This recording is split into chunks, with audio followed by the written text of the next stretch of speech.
do João Paulo, né? Essa porra vomitando de bêbado, trocando as patas, me enchendo meu saco ainda. Tomou um toco, de leve, tipo, hein, gente? Loiro de olhos azuis. Quem foi a retardada que dispensou isso aqui? Olha que maravilha! Que espetáculo! Coisa mais linda, mais cheia. Oi! Ronaldo.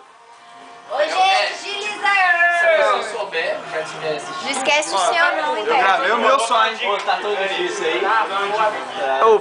Lembrei o meu. É bom. Todo mundo é pobre, não pode ir no cinema. Tá bom. Diz aí, Jim. Eu vou no cinema hoje ainda. Vai ver o que, velho? Esse eu sei, esse eu sei. Ronaldo. O quê? Cara, tipo, Não sei, velho. vem cá. Eu esqueci o nome. Esse é trash total, hein, velho? Ronaldo. Ô, Di, lá, aquela avenida lá, tranquilo? Ah, se for bastante gente. Se for 80 pessoas armadas, né? Porra, aqui. Armado até os dentes com a R15. Ai. Gosta de show, viu? Porque eu lá Eu ainda, fala pra galera aí. Qual o seu segredo? Qual o seu segredo de beleza? Diz aí, não esconde. Não esconde essa parada da galera, não. Diz aí, galera! Falta isso, não. Depilação do... Ô, Bruninho.